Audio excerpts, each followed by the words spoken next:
are the perpetrations of the Coratong Balele. Sila yung mga bank, I have listed 21 bank robberies sa Metro Manila at that time. That's not my job. Actually, it's a job of every police officer, pero hindi yan pasok sa shop ko. Kasi ang dapat mag-solve yan mga CIDG, the intelligence group, or it can be the anti-kidnapping group, but not the highway patrol group. Kasi for karnaping lang kami. Pero ako yung may hawak ng alpha eh. Ako yung nakakuha ng informant, yung asset. So ipinasolve sa akin yan ni Gerald Barrias and Gerald Besosa. So we did. Talagang it was a fierce fight. Taping patay doon. Outright 17 and then follow up 10 more. So close to 30 ang patay that very day. Looking back, sir, sa journey ninyo, paano niyo po i-describe ang lahat ng pinaghirapan po ninyo hanggang ngayon? I mean, professionally, in your career, in the police department, paano po niyo naitawid yun ng napakaraming challenges? Well, say satisfaction. Lahat ng operation pag masolve mo, sa part of sa satisfaction na nakasolve ko ito Parang there's pride in you na you were able to offer a solution. Pero looking back, the word now, looking back, sabi nga nung kaibigan ko, si Alan Yam, parang pinapungsoy niya ako eh. Sabi niya, your friend will never be on a bed of roses. In other words, it is always a struggle sa akin. Kaya ang nakikita ko, it's always an uphill. Uphill lagi sa akin. Even in promotion, very uphill. Madali akong utusan sa mga operations. Kasi I don't say no. I'm a yes man. Alam kong there will be body counts there. Alam kong magkakaroon ng mga serious resistance, there will be firefight. I know that there will be firefight. Kahit pa lang makita ko yung report, I know that it's going to be bloody. Pero may choice ba ako na mag-say no, di ba? I can say no, bakit hindi? Magkakasakit ako. Pero will that satisfy me when I sleep at night? Pag ano kasi ako, pag matulog ako pag gabi, when the moment I sleep at night, re-recall ko lahat yan eh. Mare-recall ko lahat yan. Maybe it comes through breeding. My mother is a teacher, my father is a farmer. So it's a combination of both. Maganda pala yung ganon. Very patient. Ang farmer, very patient yan ha. And plus the wit of my mother. So pag matulog ako, inisip ko lahat yan. So, napagbigyan ko ba lahat yung mga humingi ng tulong sa akin? Of course, hindi lahat mapagbibigyan mo. Pero kung maraming importante sa mundo di ba? Parang libro. There are many books in the world. You cannot read them all. Anong gagawin? You read the best. Ganun. In life, in the police force, marami ring problema na kailangang solusyonan. Hindi mo masusolusyonan lahat yan. So you come and you enter by priority ngayon. Priority. Halimbawa, between a snatching and a rape case, which one should be the first? Of course, the rape case. Kasi, di ba, crime against property, ito. Crime against person, deprive of reason. The strength is unavailable. Mga ganon. So, ipa-prioritize ko itong rape case na ito. Kaya ang kaso ko, first kill ko, rapist eh. Is a case na hindi ko mapapatawad talaga. Maraming parameters dyan sa revised penal code to follow. Na you don't do some shortcut things and all that. In my case, I have my own parameters sa rape cases. Colonel, ano po ang saklaw ng documentary at saka para sa inyo, ano yung tanong na sinasagot ng documentary? Sino si Colonel Maramtan ba? Ano yung nagawa niya? Ito ang katotohanan? Ano po ang... Unang-una, ano yung saklaw? Tapos ano po yung tanong na nasasagot? Yung sinabi ko ninyo, lahat yun, Nandun. nandun lahat. And it's an embodiment of the policemen, the law enforcers ahead of me and about to be like me. And yung sa ngayon, kasi maraming stories na untold, gaya ng istorya ko. Hindi lang ako ang may ganyang istorya. Maraming policemen na nakapagsakripisyo. But in the end, it became in vain kasi hindi naman na protection ng state properly. Hindi, maybe the resources is not enough. Meager resources. Tapos the state naman hindi naman sinuklian yung sakripisyo nila. The salary is not enough para suklian mo ang isang law enforcer. Kasi pag inutusan mo ang law enforcer, susunod yan. Bakit hindi? Pero when shit happens, wala na yung state. In the ICC, ang alam ko, even in the human rights, alam ko, pag inimbestigahan mo ang isang situation, you don't investigate the person itself, di ba? You investigate yung grupo niya.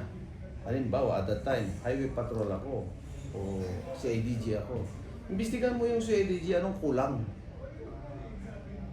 Tinanong mo ba yung mga law enforcers nung nag-operate sila kung may bullet vest sila? Or, kasi hanapin mo lahat eh. Kasi di ba doon sa Timon, ang daming was it well lighted? Okay, nagbigay ka ba ng ilaw para well lighted siya? Requirements of the checkpoints are the following. Kailangan kung 3-layer checkpoints, 3 ang mobile cars. Sa Timonan, isa lang ang mobile car. Ngayon, pag bunuhin mo ako ng 2 pa, ako pa palang may mali, ang mali. Yun yung mga sinasabi ko, tanungin mo muna yung organisasyon kung equipped na sila doon sa hinahanap mo. Kasi baka naghahanap pa ng wala eh. Na dapat 8 sa harap na layer, it should be officer-led. Second layer, 8 rin. Third layer, 8 rin. Situation at that time, naka-break ang kalahati kasi January 6, Christmas break. So walang police talaga. But that does mean na kung wala ng police, hindi na kami mag-operate. Eh may nagsumbong na eh, hindi na kami mag-operate. Law is practical. Law is common sense. Nag-operate kami kahit kulang kami. Di ba dapat you have to praise us because even we lack resources we still push through with the operation. Kasi we wanted to January 6, I can remember that. That's I think 3 Kings yan eh. Yung iba, karamihan o halos lahat, puyat yan dahil nag-celebrate ng may hangover sa New Year. Kami, tulog. Kami, lahat sila tulog. Kami gising. Hindi kami nag-break. Kasi gusto namin i-hit yung target kasi it was election at that time. Di ba? It's a sacrifice already. We're supposed to be with our families also. Like you, di ba? Dapat nasa pamilya kayo eh. Dapat kami, nasa pamilya rin kami Pero hindi kami nag-break. Hindi tinignan ng state. Yung mga ganon. Sinabi namin pero hindi nila pinapakinggan. No, it's a violation. Walang mobile car. Paano magkaroon ng mobile car na tatlo eh? Dalawa, isang nga lang yung mobile car ng Atimonan. Saan ako kukuha? Mga ganun. Ano pong nararamdaman niyo sa acquittal at saka sana nasama siya sa documentary? No? Pwede ba yun? Well, ano tawag doon? The producer and the director can answer that. Okay. Pero did you anticipate na lalabas yung resulta ngayon? Yes, well, I can answer by percentage. Oo. 90% yes. But this is the mortality of 10 na baka hindi lalabas. Kasi 10 na yung West na humawak Oo. ng Atimonan case.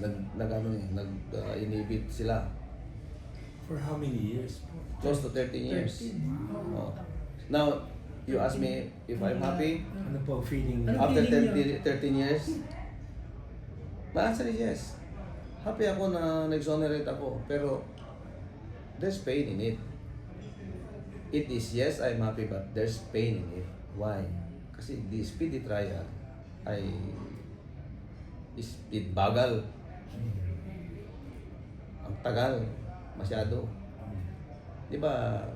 Justice delayed. Justice delayed is justice denied. Kaya ang daming ano doon. The state, the Department of Justice exonerated the AFP, the Armed Forces of the Philippines. And then, they filed multiple murder cases against the law enforcers, the PNP. Kami ngayon. Anong difference namin between the AFP and the PNP? The same that we shoot, and then the same that we will fight upon. Parehas lang naman kami yan. Pero bakit exonerated sila? Bakit kami hindi? Pinakain ba ninyo kami sa publiko? Police dahil police kami, and then sila, army sila? Anong diferensya namin? Now, exonerated kami. That means we were and we are correct dun sa mga reasoning namin. And they are wrong. And even when they were wrong, up to now, nag-apologize pa sila? Ngayon, yung mga social media or media at the time, they mock on us, they painted as monsters and everything. Nasabi na nila lahat yun. Ibalik ko ngayon. Mag-apologize ka ba ngayon sa akin? Dahil nagkamali ka? The answer is no. Hindi mag-apologize yan. Media yan eh. Perfect siya eh. Even yung mga commanders namin noon na who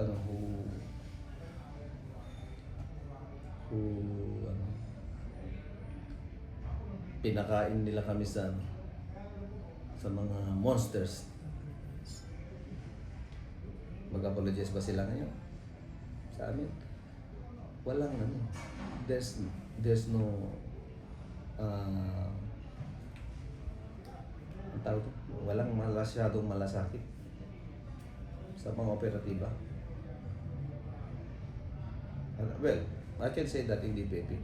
Hindi ako masyadong expert sa PNP. Ang masasabi ko lang, I'm close to 30 years in the service. You think I'm an expert? I've seen it all. Nakita ko na yung mga maneuvers dyan. I've seen the rigmaroles there.